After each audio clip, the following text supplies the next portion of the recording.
Hey guys, it's Alex from 7th Hour Films, back again with Game of Thrones. Last time on Game of Thrones, we had two swords. So, as a quick recap, Tywin melted down Ice, the sword of Ned Stark, into two swords, which one of them was given to Jaime. We don't really know where the other one is. Jaime is going to remain in the Kingsguard so he can stay at King's Landing with Cersei. We met Prince Oberyn Martell, who is basically there for the royal wedding between Joffrey and Marjorie, and he remembers what kind of happened to his sister and his nieces and nephews because they were technically Targaryen children during the war. So yeah, some of our Ygritte and the bearded wildling. I know some of you guys pointed out his name, but I don't remember still. It was like Tomund. Tomund? We'll get it someday. They met up with these other wildlings. Jon Snow faced, I guess, the elders of the Night's Watch and warned them of the wildling attack, and admitted that he did lay with a wildling girl, as he said, and they were like, well, you can be executed for that, but Maester Aemon stepped up for him. Arya got Needle back and killed another dude. Good. And yeah, that's pretty much, I'd say that's a good recap. This is where I say no spoilers in the comments whatsoever. Let's stick to this episode and previous episodes of Game of Thrones that I've reacted to. In terms of talking about the books, you can talk about the books in the comments, but I'd rather you be kind of vague about it. I'd like to read the book someday, so no spoilers or anything from the books. And yeah, I guess that's basically that. And I know a bunch of people keep asking, am I catching up in time for Season 8? No, I'm not. I don't have the time. I do not have the time. I know a lot of you guys are going to say, well, you should. It would be really good because a lot of people are going to be watching reactions of Season 8. I know, I get it, and I know a lot of you guys are concerned about spoilers, and I appreciate your concern, I really do. But there is just no humanly way that I can record and edit that many videos before April 14th. I just can't. I'm sorry. So, yeah, basically the plan right now is to get to Season 8 in late June, which is pretty good, I think. So I will be tripling up episodes once I have time, but I'm not going to have time until May. So, that's the life of a college student for you. So, sorry, not going to catch up in time, but that's just how it goes. With that being said, let's get into this episode of Game of Thrones. Here we go. Written by George R.R. Martin. This early? Holy crap. Down, down. Friggin' Ramsay. Well done. You too. I only wounded her. You brought her down. Oh, Theon wasn't running? Fine shot. Wasn't it, Reek? Fine shot, master. Oh. The servant. But you made Miranda feel jealous. Be jealous of her. You can see that your presence has become a bit of a problem.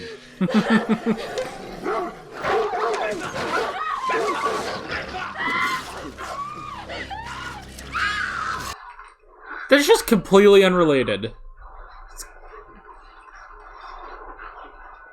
This is just happening because Ramsay is crazy. To the proud Lannister children. The dwarf, the cripple, and the mother of madness. I'll do it. Leave us. I love that they all have names now. It's only wine. You need a proper, discreet swordsman. As it happens, I have just the one. Bronn. Oh my gosh. Is this place safe? Nice throw. There's this knight, Laygood. Got thunderbolts on his shield? No.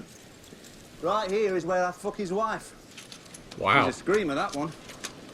If they don't hear her, they won't hear us. Wow. I still have my right hand. Plan on growing it back. I mean, you can use that gilded hand to, like, block and stuff. Makes me wonder how much older Bronn is. 'Cause, I mean, Jaime is 40. They said that. Welcome home. Waldo, this is Ramsay Snow, my bastard. Oh, yeah. Mother. See that the horse You can have her weight in gold. Rub down. You flayed him. Peeled a few bits. Removed a few others. Yeah. He removed his dick.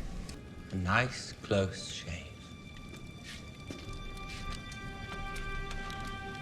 Really?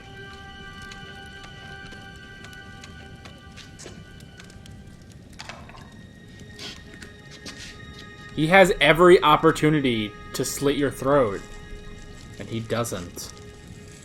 Jon Snow's at Castle Black. Who the fuck's Jon Snow? Their bastard brother. Yeah. They could be sheltering them. You may know where they are.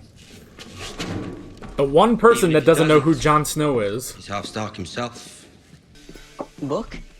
The Lives of Four Kings, Grand Maester Keith's history of the reigns of Beren the Young Dragon, Baelor the Blessed, Aegon the Unworthy, and Beren the Good. A book every king should read. Now that the war is won, we should all find time for wisdom.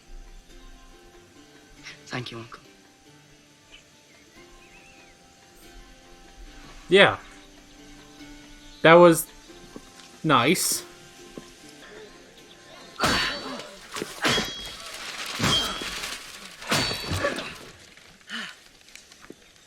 Well, there goes the book. My wife has suffered a great deal, as you well know. I don't want her to suffer any more on my account. I need to uphold my vows. You could just She say doesn't want that you've been discovered. You don't to do want right by her, by our children. I can't have children with a whore. How many men have you been with? 500? 5,000? He can't even look her in the eyes. Every happy relationship must end. Bronn will escort you to your ship. Well, she'll make it there safe then. Nobody screws with Bronn. Oh! Poor Bronn. Poor them. Poor everyone. This sucks.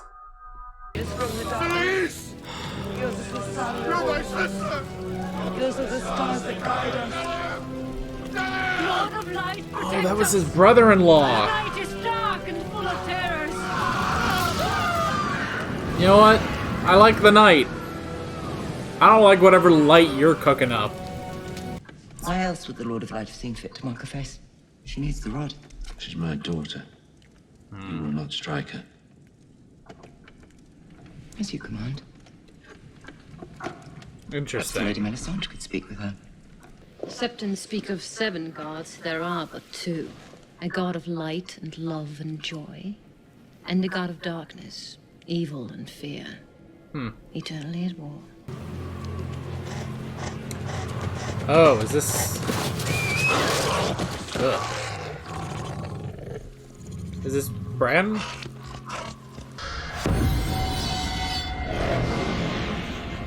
Oh, it's Ned.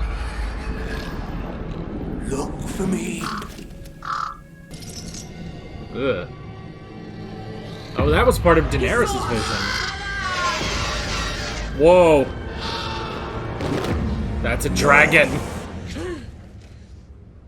Okay, you got a vision of something.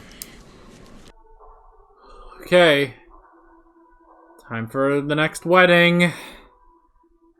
Excuse me if I'm nervous. Granted, the last wedding, when everything went to hell, it was after the wedding, so...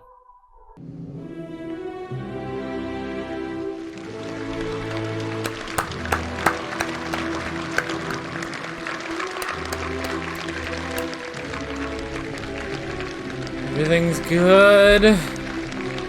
People who spend their money on this sort of nonsense tend not to have it for long.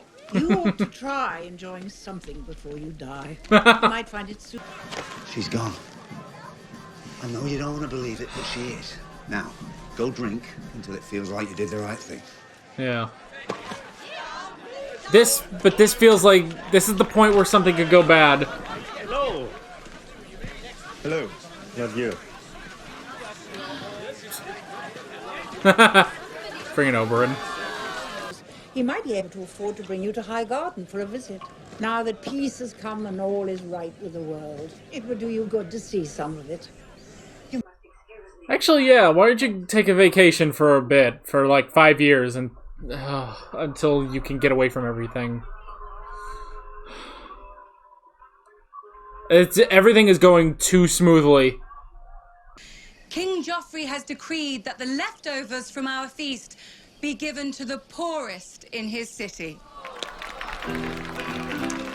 Okay, then. How noble of you. Varys doesn't look amused. I don't serve your brother, Your Grace. But you love him. No. No, come to my chambers and I will examine you personally. She'll do no such thing. Oh, This guy. Yes, well, this young lady sought my advice You on see a rather- Qyburn, he's quite good. But Go to the kitchens and instruct them that all the leftovers from the feast will be brought to the kennels. Your Grace, Queen Marjorie... The Queen is telling you the leftovers will feed the dogs. Or you will. Man, Cersei's making the rounds on screwing with people. In other places, the rape and murder of women and children is considered distasteful. What a fortunate thing for you, former Queen Regent, that your daughter Myrcella has been sent to live in the latter sort of place. Everyone, silence! I love Oberyn. Clear the floor!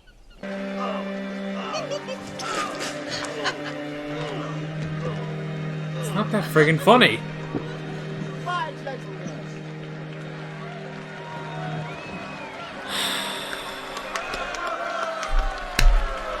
Yeah, she ain't clapping. I would like to keep what remains of my face.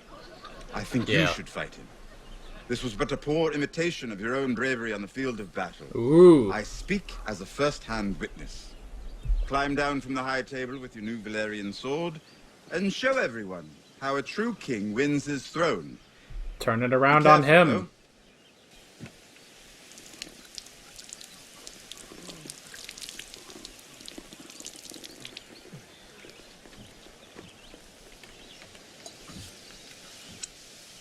Fine vintage. Shame that it spilled. I said, kneel! Look, the pie! Oh, hey, pie.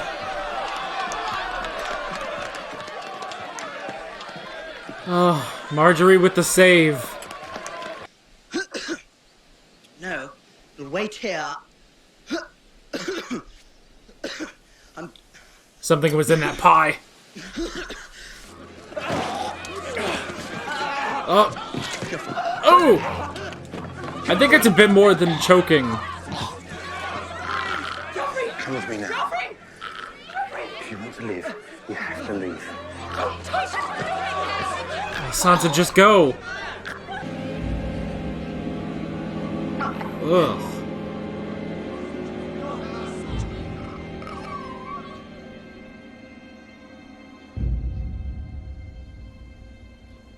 He's dead. You did this. He did not. He poisoned my son.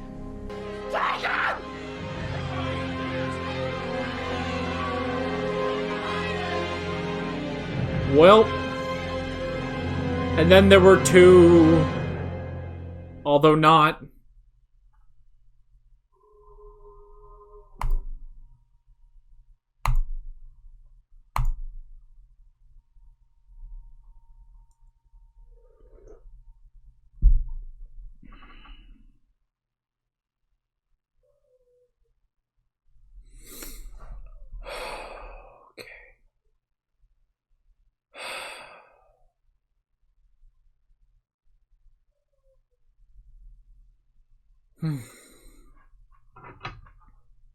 Have we ever had a good wedding in this show?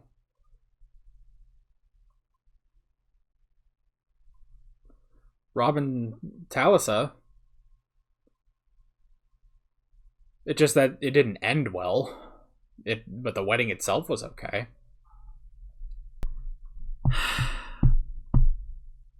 Well, Joffrey is dead. All hail Tommen. Yeah. I mean, we can't... It's episode 2, for God's sake. They just drop a bombshell like that.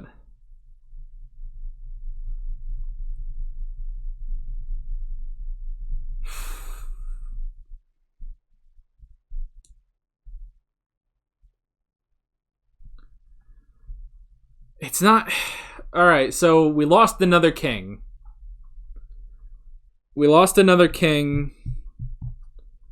Which technically means in the War of the Five Kings, 2 kings remain. Stannis is still alive. And Balon Greyjoy is still alive. But this is the first king that has an heir, technically. Because Joffrey did have a brother. He has Tommen. Tommen is the king now. That's really weird. Okay, obviously I don't think for 1 second that this is Tyrion's doing. I don't think that. I definitely think that this was a plot by Oberyn Martell. There's no way that can't be... Well, okay, it could... It is possible that that wasn't Oberyn's plan, but he did say, like, you know, tell your father I'm here, and tell him the Lannisters aren't the only ones who repay their debts. So clearly he was planning something, but I don't know. It's entirely possible. Now, that couldn't have been by anyone from House Tyrell, though, because House Tyrell just benefited from this wedding, because Marjorie's the queen.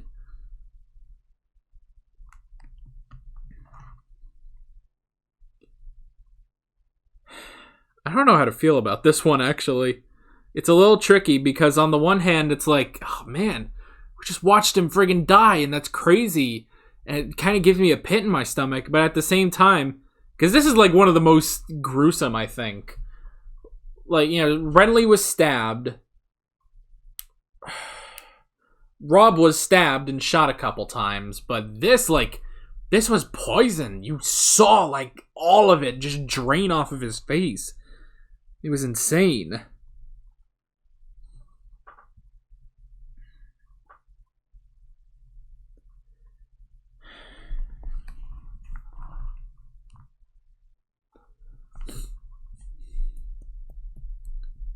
If Tyrion actually did that, he wouldn't have stayed there. But he was trying to leave. Maybe someone could use that against him, that he and Sansa were trying to leave. Okay, who is that guy with Sansa, too? Because that guy was like, if you want to leave, now is your chance. I'm sure she took him up on that offer. Where would she go? Friggin', I guess she could go to Highgarden. Sounds like a great place to go. She could go to the, what is it, Dawn? Is that what it's called? Wherever the Martells are from, that would probably be alright. I don't know. Go to Jon, I guess. I don't know how to, you probably wouldn't want to go to the Wall right now.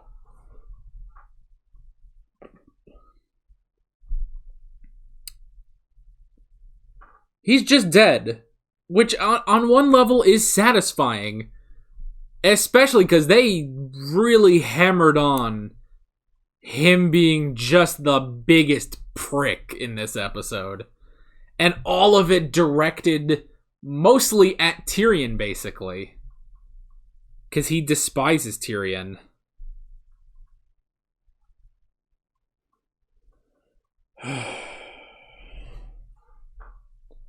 Yeah, Cersei is definitely lashing out in anger, but it's clear Tyrion didn't do this.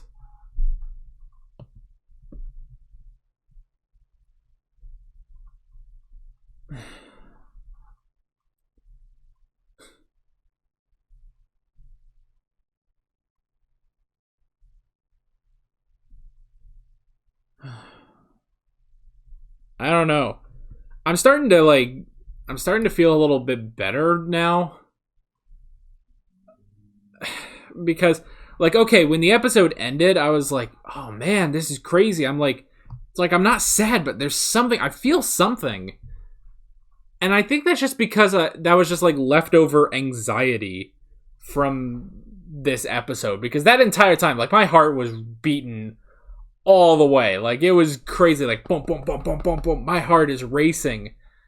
Because, it's so crazy. And just, it all culminates in that. And he just got a sword, too. He just got Widow's Wail. I should go into these notes already. Oh, this show. This show, man. But I mean, the war's already over. It's like, great job, Oberyn, if that is you. You couldn't have done this earlier. The Martells had no part of the war, did they? I don't think so. They really didn't have any... We really haven't heard about them. Like, yeah, they married... they sent Marcella to be married to one of the Martells, but... Yeah. It's weird to think that Tommen is the new king. But he is. By line of succession, Tommen is the king because Joffrey had no son. He just got married.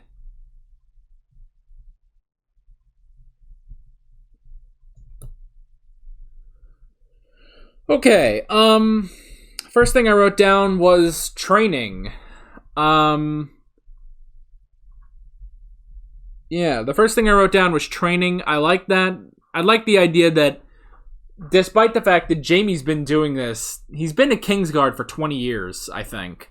I think 20 years. Well, 20 years because he was a member of the Kingsguard to King Aerys. So probably even more than 20 years. Not too much, but close. But he's been on the Kingsguard for like at least 20 years. He's about 40 years old now. But now he has to train again, and I do like that. And it's interesting, and I like that, you know, the idea comes from Tyrion, and Tyrion also provides a trainer, being Bronn. I like that. That's funny. And it's nice that, you know, because Bronn doesn't care if Jaime can't fight. He's not going to tell anyone. He doesn't care. And even if he thought he might tell someone, Tyrion's just going to pay him not to, and he'll take it, So that is interesting, and I like when they go there, and Jaime's like, "Well, will anyone hear us or see us?" And Bronn's just like, "Oh, I've fucking dude's wife here, and he doesn't know, and she's a screamer too." It's like, whoa, all right.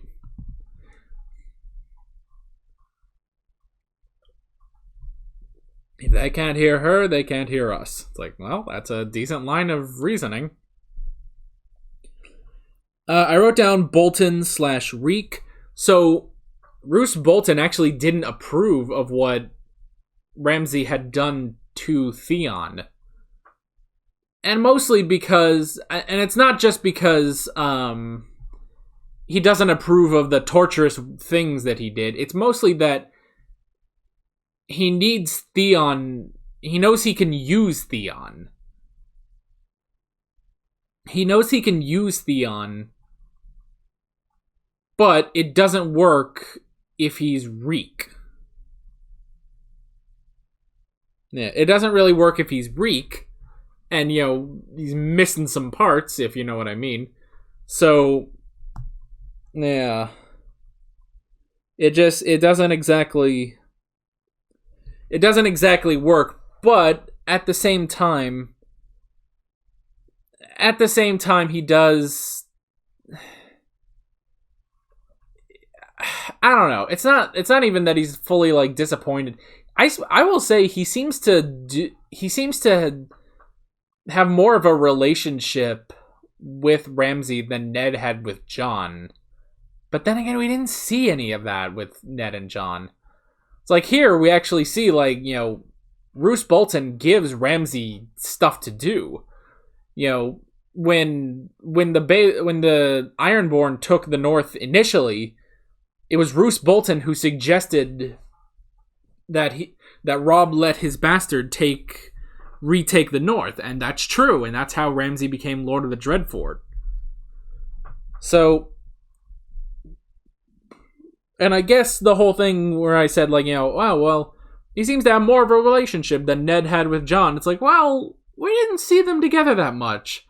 They separated in episode 2. And we had to get introduced to a lot of stuff in episode 1, so we didn't have a lot of time to really show the relationship. And honestly, we know there was a specific relationship between Ned and Jon, because, you know, when they split off, Ned to go on the King's Road back to onto King's Landing, and Jon to go on to the Night's Watch, they had that moment there, and it's a great moment. And it's sad that it just won't happen. You know, when Jon's like, well, tell me about my mother, please.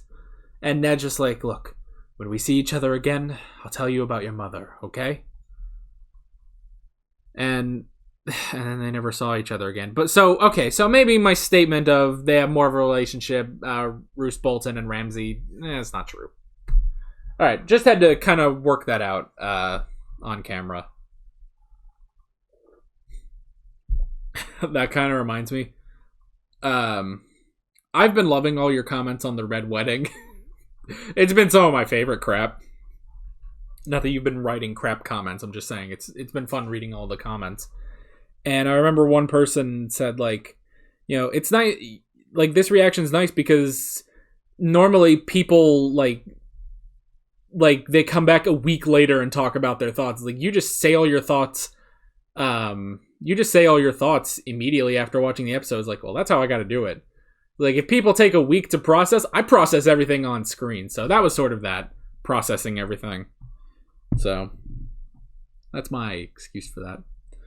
Also, the whole thing with Theon being Reek, it's clear that that's not really true. It's like, you know, Ramsay will say, like, well, he's well trained or something. It's like, no, he's not. He understands he understands that he has to do what he has to do now.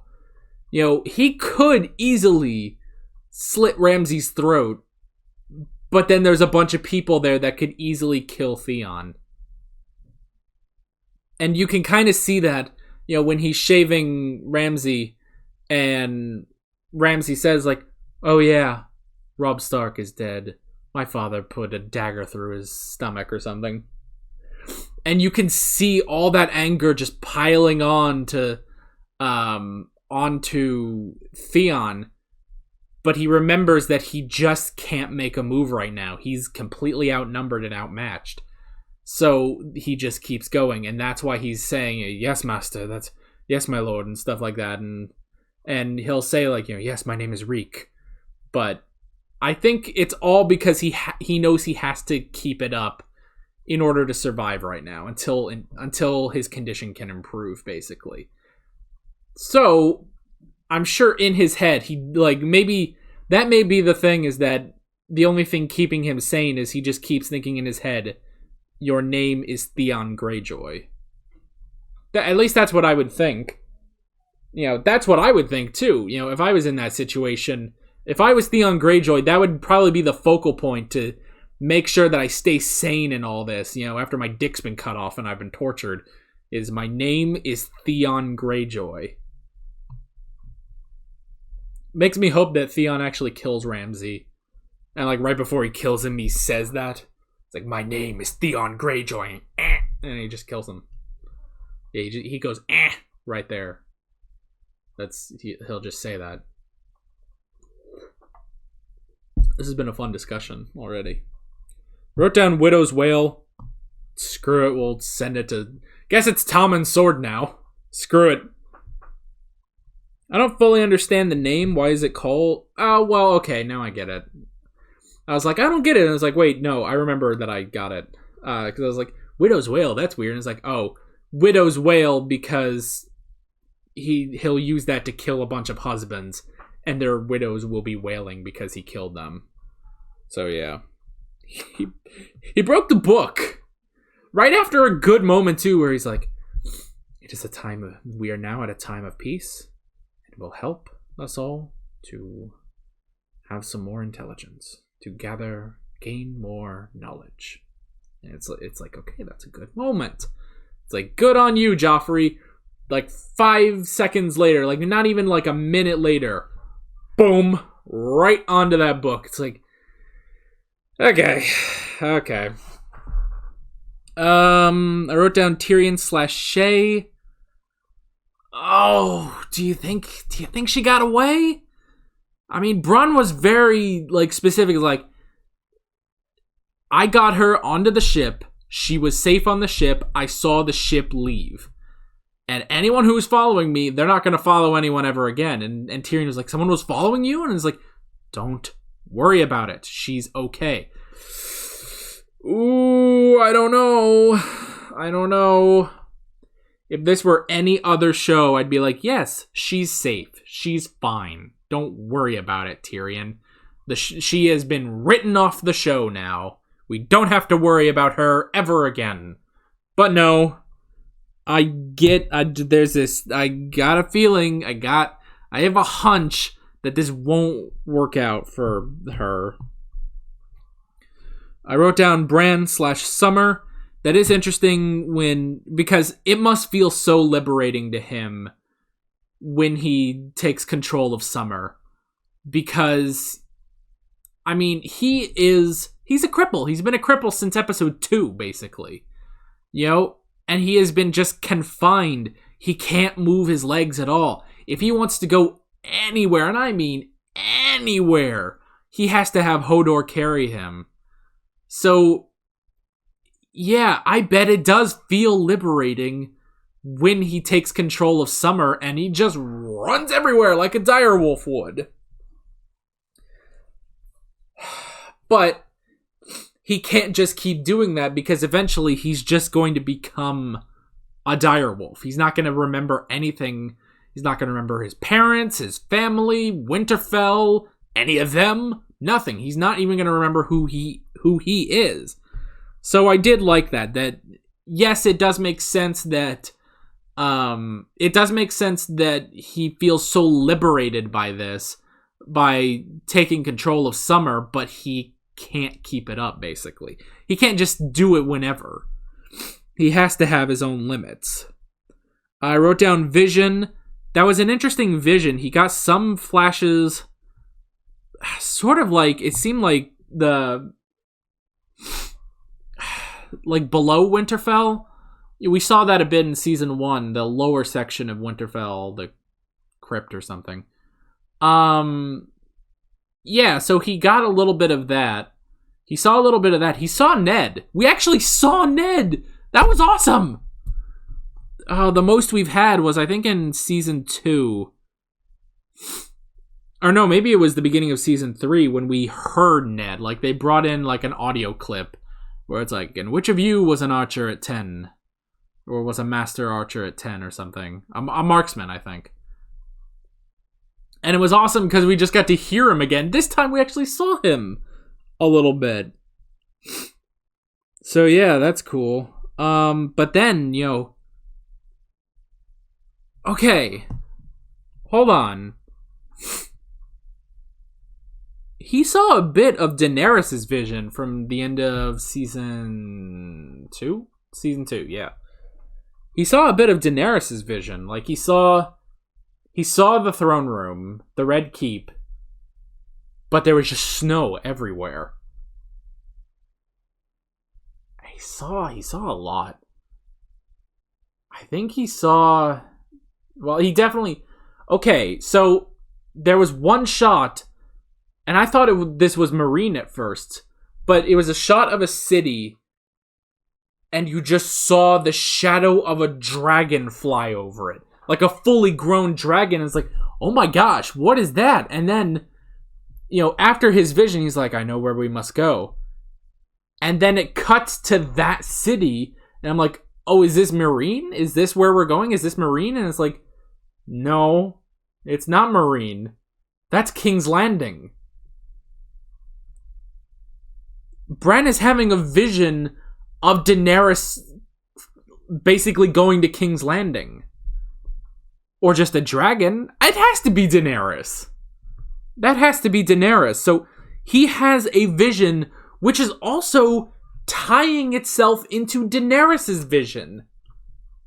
Which I'm sure ties itself into Stannis' visions. He perceives this great battle in the snow. We haven't really seen that. Bran didn't see that. Bran didn't see that. Daenerys didn't really see that, but she went north of the wall. She definitely went north of the wall in her vision, so everyone's visions are tying together. And that's cool. But he's kind of the only person to almost acknowledge Daenerys, which granted he doesn't know specifically that it's Daenerys, but it's a dragon flying over King's Landing. And other than that, we really haven't talked, no one in our main plot has talked about Daenerys other than Lord Varys at the end of season 2. Yeah, other than that, not really, so. And then the last two things I wrote down were the wedding and Joffrey. As soon as they cut inside of that chapel, heart starts going nuts. I am scared out of my mind. Like, oh, what's going to happen this time? And then I hope I kept this in the reaction, but I said, well, wait, the last time we had a wedding, crap went down after the wedding, so I got a few minutes to, wait. And I was like, it's just so nerve-wracking, man. And Joffrey's dead. Joffrey's dead! He's dead! Long live Tommen. Has Tommen had that many lines? I think he had a couple lines. Not a lot, but he hasn't had a lot of lines, and he's the king now.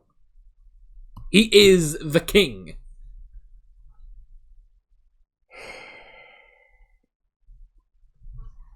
Yeah.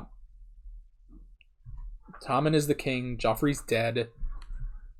We're not down to 2 kings, but we're down to 2 kings and a new king. So, all we have left in this war, I put that in quotes because it's not a war at this point, although somewhat because of Stannis. We have Balon Greyjoy. I don't like Balon Greyjoy at all. I'm warming back up to Theon because now they're making it more interesting again, but Stannis Baratheon, who is incredibly interesting, and honestly, all of Stannis' plot lines with Davos are so interesting. I love Davos too. And Tommen. Because Tommen's the king. Yeah, it would be really funny if Tommen was like, and my first act is to declare Stannis Baratheon the true king. That would be so fun.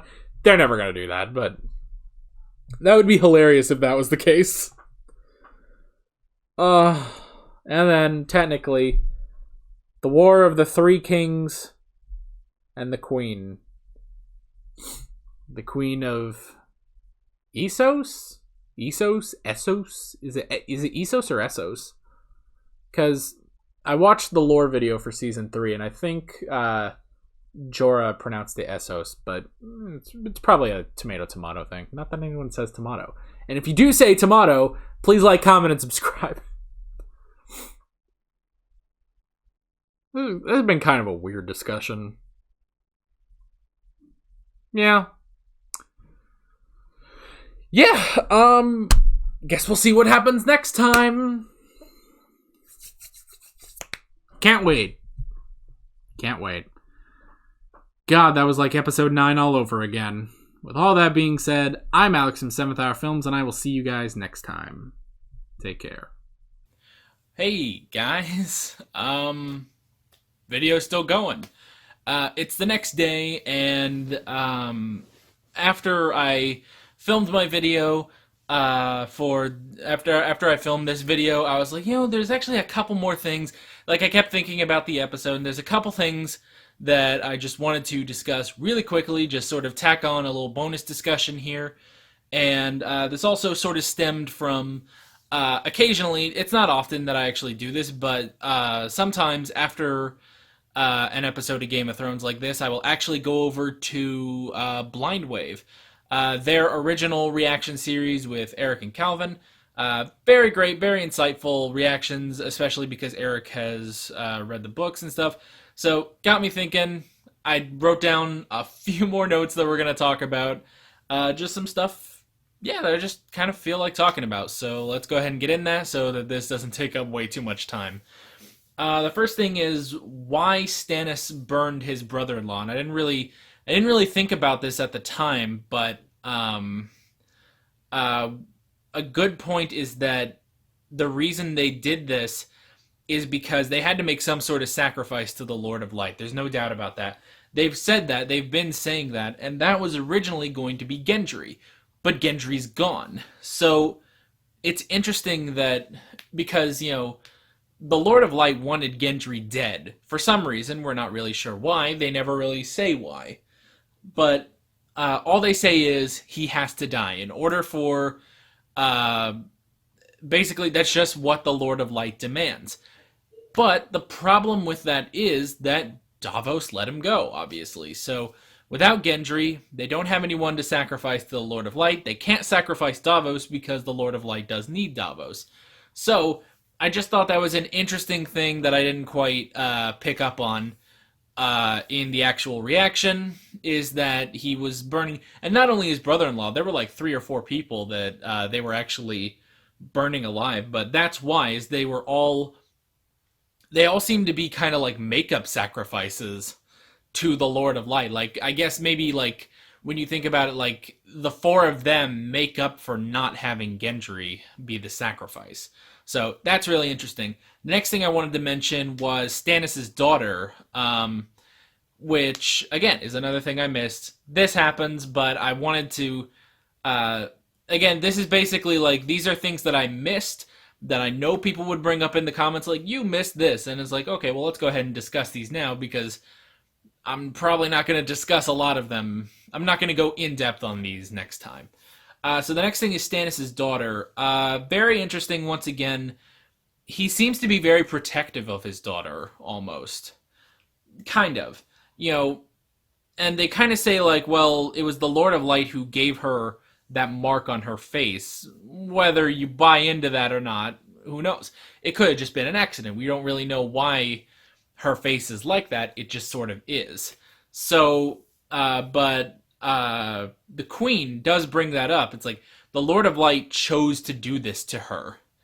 And they also mention, that Stannis' daughter does not believe in the Lord of Light. Which is interesting, that the non-believer, like, obviously we have Davos, he's our non-believer of the bunch, so it makes sense. But also the fact that this child does not believe, that's very interesting. You wouldn't see that. Because, and maybe this isn't the best way of putting this, but kids are sort of impressionable, and especially at that young of age. I'm not exactly sure how old Stannis' daughter is, but she's got to be 10, maybe 12, or probably around Bran's age. maybe even younger, maybe closer to Rickon's age. So yeah, at such a young age to not believe in the Lord of Light, whereas her mother does believe in the Lord of Light. Melisandre is always there. She's obviously, the priestess to the Lord of Light. And Stannis does, though I suppose Stannis, to an extent, believes in the Lord of Light. Because he has said before, it's like, he said this to Davos, like, you see all these, impressive things, and how can you not think that her God is the one that's real? And it's like, well, okay, maybe, but I still think that, I don't want to say, like, he believes in the Lord of Light because he has to, but it is sort of that way. It's almost like the Lord of Light is almost like a means to an end. Like, okay, well, I will believe in the Lord of Light. This guy, I've seen some great stuff, so maybe he is real, and I will, crusade for the Lord of Light to go claim Westeros. That could be it. But then there is his daughter who does not believe. They said that. The queen said that. She does not believe in the Lord of Light, which is interesting. But the interesting thing about that is that really only seems to bother her. Because she is just a true believer, like true blue believer. Like, when she was going around, when she, saw all of them burst up into flames, she said to Stannis, like, did you see that? Did you see that? It was our Lord. And she went up to Davos and said the same thing. It's like, did you see that? Did you see how amazing that sacrifice was? And Davos was like, it was quite impressive, my queen. And so I was like, you can obviously see Davos, holding in his thoughts of, this is horrible. But she is the only one who's truly bothered by Stannis' daughter not really being a true believer. Melisandre, I'm sure to an extent, doesn't like that, but she's taking it a bit differently than Stannis' wife. Like, I would say Stannis' wife, is saying, like, she's stubborn and she doesn't believe, whereas Melisandre is like, all right, well, let's just teach her. Like, Melisandre isn't, like, freaking out over this, but I feel like she's almost gonna, like, take her time to try to convince her of the Lord of Light. And then there's Stannis, who just, like, I don't know, it's like he doesn't want anything to happen to his daughter, and he even said, like, you will not strike her ever again. And the queen is like, okay, as you command. All right, cool. Despite the fact that their daughter is stubborn, their daughter is a bit of a pain to their queen, to the queen, and especially being a pain because she's a non-believer. So that's interesting. But Stannis crosses the line. Stannis draws the line in the sand, basically, at his daughter. Not like he doesn't want anything to happen to his daughter. And that is interesting because he doesn't see his daughter that often. But, yeah, that's sort of where he draws the line on this whole Lord of Light stuff and sort of, I guess, more of the parenting stuff, too, is you will not hurt my daughter. It's like, I'm sure he will be fine if his daughter converts and, believes in the Lord of Light. I'm sure he'll be fine with that. But at the same time, he's like, we are not going to take drastic measures to make my daughter believe. So, and probably if she never believes, she'll probably be fine. He's not going to, like, execute her for not believing in the Lord of Light. Although that would be an interesting plot twist if that was the case. Who knows? The next thing I wrote down is Melisandre's two gods.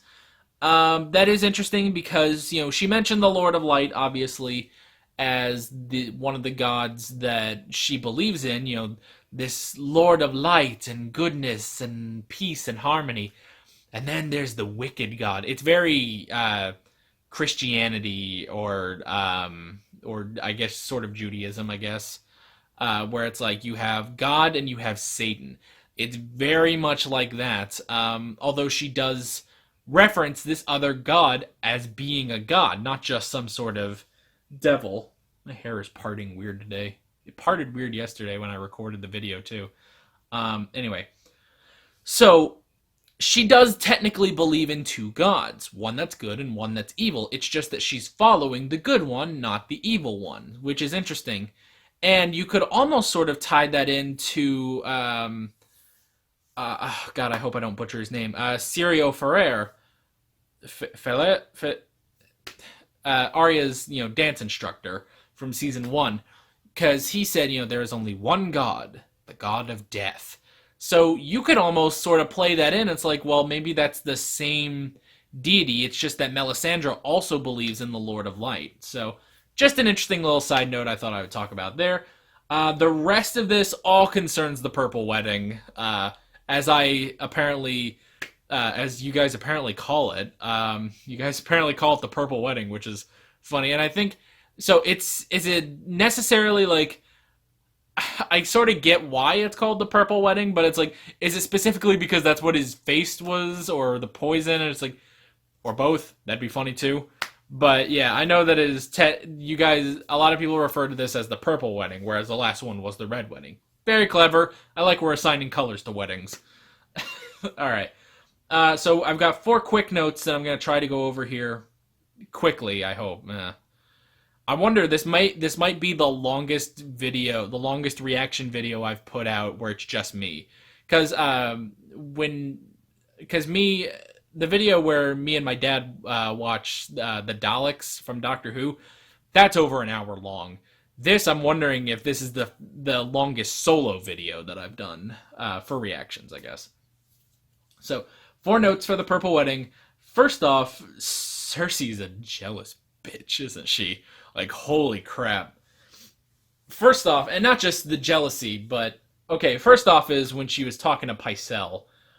Okay, I get she doesn't like Pycelle. I don't like Pycelle either.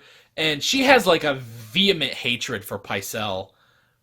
But she still kind of uses Pycelle. And it's like, at first I was like, okay, well, it's cool that she's, like, saving this girl who's, clearly being pushed into a corner by Pycelle. So that's nice. But then just that whole thing where she's like, yes, and all the leftovers will be fed to the dogs. And it's like, but the queen says, like, the queen is saying, and it's like, whoa, you're not the queen anymore. But at the same time, it's like, so on the one hand, you kind of expect Pycelle to say something like that. It's like, well, you're not the queen anymore. And it's like, well, but she's still a Lannister, and Pycelle knows that she can have him killed. Like, she can do anything to him, and she's not even the queen anymore. So that's interesting. I would kind of think, like, where would that go with the whole, Cersei going against Marjorie's wishes and feeding all the leftovers to the dogs instead of the poor. But I think they have bigger concerns than what happened to the leftovers. So yeah. The next thing I wanted to talk about. Oh no! Hold on. We're still on. So that's the bitch part. We got to get to the jealous part. Okay. First off, is Brienne actually in love with Jaime? I doubt that. Like, because they mentioned that, Cersei mentioned that, it's like, well, you love him, don't you? And Brienne just had this, like, look on her face, like, maybe. And that's bad. Cersei's the last person you want to tell that to. But at the same time, it's like, does she? I felt it was more of a camaraderie between warriors. It wasn't really that she is falling for him now. So, yeah, I don't know. Well, I don't know about that. It's like, which, that also sort of ties into the whole, someone pointed this out, it might have been in the Blind Wave video, I don't remember, but it's like Cersei will not let Jaime have anything. Like, they're not gonna, do things in the beds, but she will make sure that no one else, like everyone that looks at Jaime, dies. It's like, okay, you're a jealous bitch. Ugh. I swear her bitchiness like went through the roof in this episode. But where at the same time I'm watching this, I'm like, oh my gosh, this jealous bitch. On the other hand, I'm like, this is hilarious. I love it. I love her performance. It's amazing. She sells it, I gotta say. Like, it's so interesting. But yeah, Brienne's in love with Jaime. Are we sure? Are we sure it's not just a sort of a warrior thing? I don't know. Next thing, the actual next thing to talk about. Jack Gleason's performance as Joffrey Baratheon. I should make special note of this. This dude was amazing on this show because, I hated Joffrey, and like all of that was just exponential in this episode. Definitely. So yeah, like that. He really, like, amped up everything. And I also like that... I don't remember. There have been some moments where he was, like, human. Where there was, like, a couple... I mentioned earlier in the discussion, I guess the other discussion, the whole thing where he says, like, you know, when Tyrion gives him the Book of Kings, you know, and it's like, it's got stories about Baelor and crap. Baelor the Blessed. And... you know, he could have said, like, Joffrey could have said anything, but, and I know part of this is the writers, not just him, but he says, like, thank you, Uncle. You know, now that the war has ended, it will be good for all of us to gain more intelligence in this time of peace. And he sold it, too, because I was watching that, and I was like, well, that was actually a human moment. That was impressive. And then he just broke the book, and I'm like, oh, dang it. You had it. You had a human moment. It was good. So, yeah. Props to this actor for pulling off Joffrey. That sounds wrong. That was amazing. That was definitely amazing. An amazing performance. Like, I've never seen... I don't know if I've ever hated a character more than I hate Joffrey Baratheon. Which I'm sure everyone has said.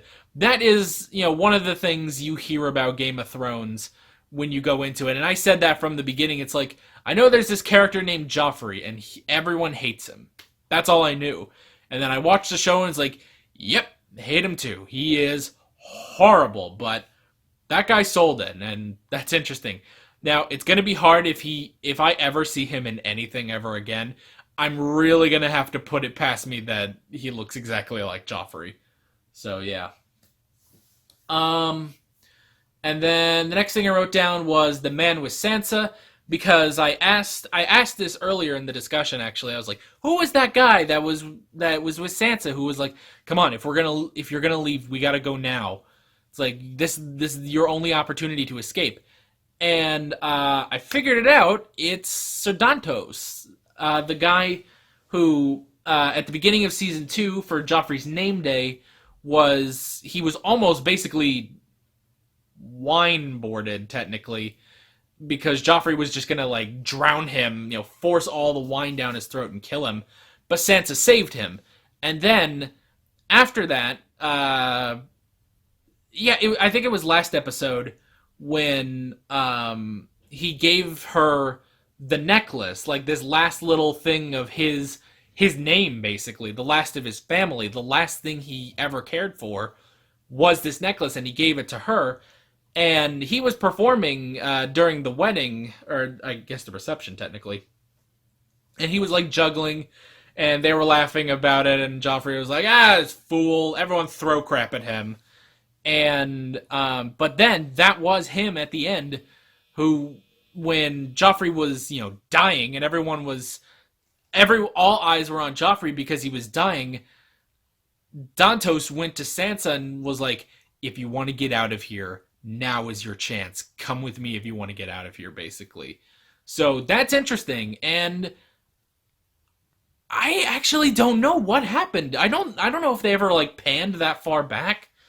Like, yeah, I don't know what happened. Did she leave? That'll definitely be interesting to see if she actually left, but maybe that would be cool. The only thing is that man, I did actually like her and Tyrion. Like, obviously not as, not romantic, but I like the two of them. They were starting to get used to each other a bit, so yeah, that sucks, but for the love of God, the girl needs to get out of that city. Like, she has not left that city since she got there in episode 3. Yeah, episode 3.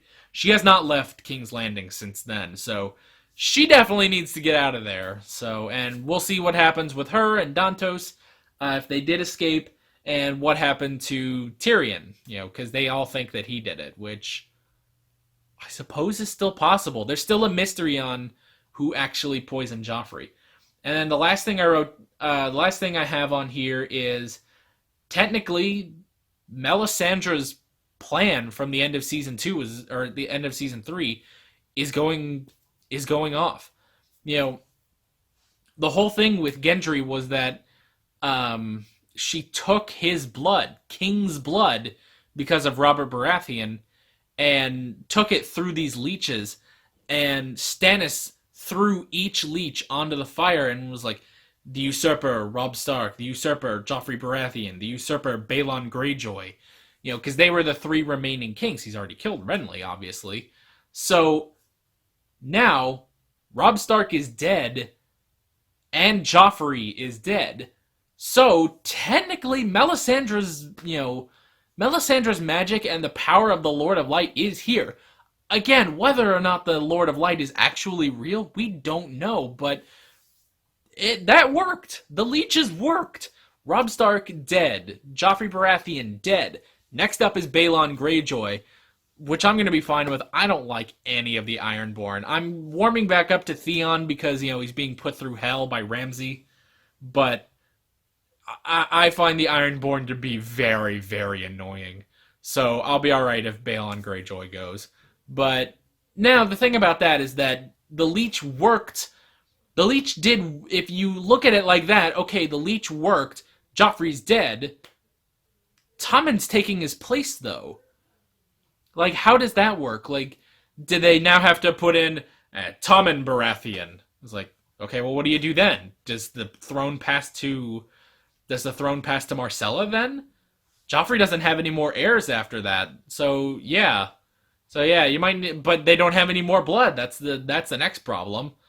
They don't have any more blood in order to do this. But at the same time now, Tywin is no longer Hand of the King, so your actual opponent at Blackwater is gone. Joffrey's dead. Tywin does still live, so Tywin can put up a fight against Stannis, but Stannis is sort of clearing the path now for taking control of Westeros. Like, I almost feel like he's about ready to strike again. So, yeah, that was the last thing I wrote down. Again, really great episode. Loved every part of it. Very interested to see where we're going from here. And, yeah, that's basically it. With that all being said, for real this time, I'm Alex from 7th Hour Films, and I will see you guys next time. Take care.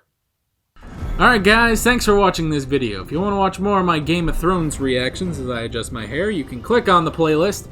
You can subscribe if you haven't done that already, and be sure you hit that notification bell. You can support me on Patreon and follow me on social media, links below in the description. See you guys later.